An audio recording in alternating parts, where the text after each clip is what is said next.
Pimpinan Pusat Aisyah melakukan kunjungan ke TK Aisyah Bustanul Atfal 12 Medan, sekaligus memberikan layanan pemulihan psikososial bagi para guru yang terdampak banjir di Kota Medan, Ahad 11 Januari 2026. Kunjungan tersebut dipimpin langsung oleh Ketua Umum Pimpinan Pusat Aisyah Salmah Orbayina, Ketua PP Aisyah Rohimi Zamzam, Bendahara Umum PP Aisyah yang juga staf khusus Menteri Pendidikan Dasar dan Menengah Republik Indonesia Rita Pranawati, Ketua Lembaga Lingkungan Hidup dan Penanggulangan Bencana PP Aisyah yang juga unsur pengarah BNPB Rahmawati Hussein, Ketua PW Aisyah Sumatera Utara Nur Rahmah Amini beserta jajaran, Kepala BPMP Sumatera Utara Afrizal Sihotang, Ketua Panitia Rusni, Ketua Igaba Sumut Siti Saleha, serta sekitar 50 guru TK Aba se-Kota Medan. Sebelum memasuki ruangan, para tamu undangan disambut dengan penampilan marching band dari anak-anak TK Aba 12 Medan. Ketua Umum PP Aisyah, Salma Orbayinah menegaskan bahwa sejak awal berdirinya Aisyah selalu hadir bersama Muhammadiyah dalam merespon berbagai bencana, baik bencana alam maupun bencana sosial. Menurutnya, tanpa menunggu bantuan atau perintah dari pihak manapun, kader Aisyah terbiasa bergerak secara bottom up untuk menjadi bagian dari solusi atas persoalan umat, sekaligus bersinergi dengan program pemerintah. Sementara itu, staf khusus Mendikdasmen RI Rita Pranawati menyampaikan bahwa di bawah arahan Presiden Prabowo dan Menteri Pendidikan Dasar dan Menengah Abdul Mukti, sektor pendidikan menjadi prioritas utama dalam penanganan pasca bencana. Rita menambahkan, ke depan pemerintah juga tengah merencanakan rehabilitasi dan revitalisasi sekolah terdampak, termasuk kemungkinan relokasi bagi sekolah yang sudah tidak layak. Dari sisi pembelajaran, kurikulum pasca bencana akan bersifat fleksibel, menyesuaikan kondisi peserta didik dengan penekanan pada kompetensi dasar minimal. Berikut wawancara tim jurnalis Infomu.co.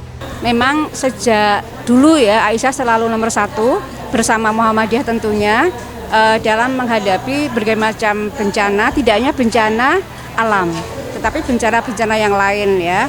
Karena apa? Karena memang Aisyah itu juga punya supporting majelis atau lembaga yang itu memang memang adalah programnya di situ. Seperti misalnya kalau kaitannya dengan bencana alam ya, kita punya LLHPB ya.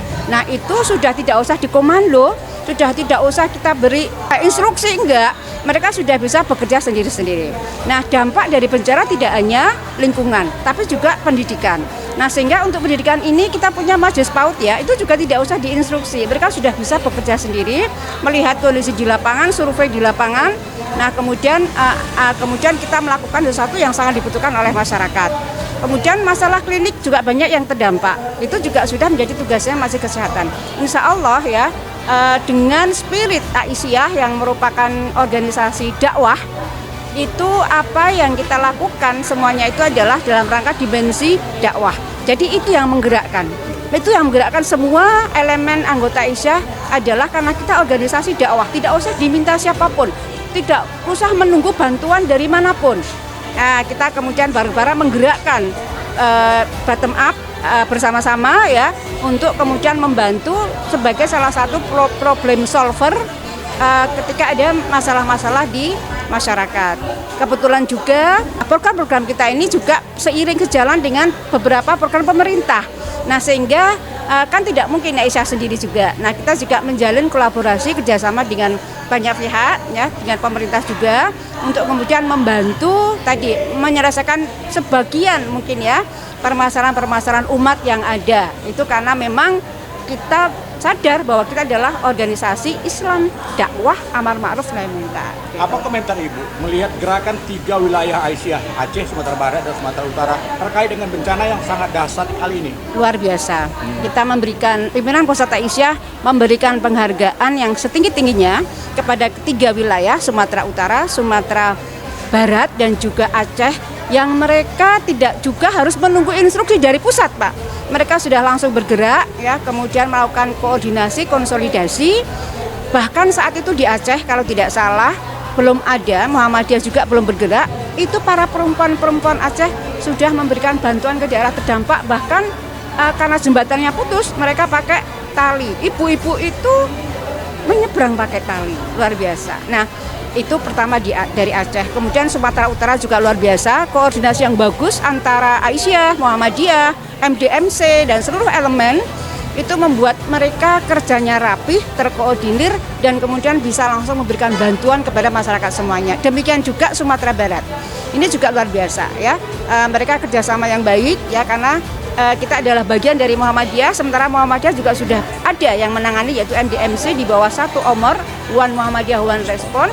Kita harus satu kata, satu konsolidasi itu juga ya, sehingga kita bersama-sama juga untuk peduli ya terhadap teman-teman kita yang terkena bencana. Dan ini tidak hanya bencana alam saja, ya, bencana dalam rumah tangga, kekerasan dalam rumah tangga, kekerasan terhadap anak, ini juga menjadi concern utama diri Aisyah. Sebenarnya di bawah arahan Presiden Prabowo dan juga Menteri Pendidikan Dasar dan Menengah Bapak Profesor Abdul Mukti, kita semua fokus bahwa pendidikan sebagai salah satu pondasi dari sumber daya manusia menjadi prioritas di dalam penyelesaian baik tanggap bencana, rehabilitasi nantinya begitu ya.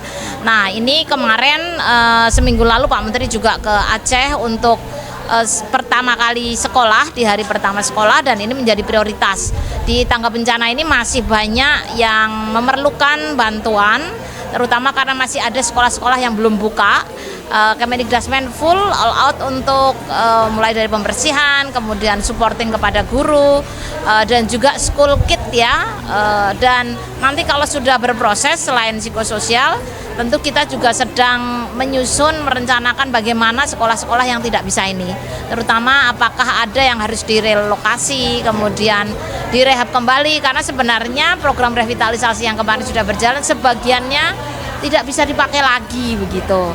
Tentu ini menjadi prioritas sesuai arahan Presiden untuk melakukan revitalisasi ke depan. Terkait dengan kurikulum, tentu ini kurikulum yang fleksibel sesuai dengan kondisi siswa gitu ya, tidak harus selalu berseragam, dan kompetensi dasar minimal yang harus dikuatkan. Kegiatan ini berlangsung di TK Aba 12 Medan yang berada di Jalan Brigjen Bejo Gang Turi nomor 11 Medan sebagai bagian dari komitmen Aisyah dalam mendampingi pendidik agar dapat bangkit dan kembali menjalankan perannya secara optimal pasca bencana.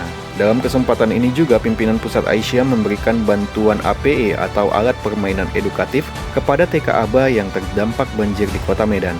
Kemendikdasmen yang dalam hal ini staf ahli Mendikdasmen Rita Pranawati juga memberikan bantuan berupa 10 paket APE alat permainan edukatif dan bantuan pembersihan senilai 35 juta rupiah.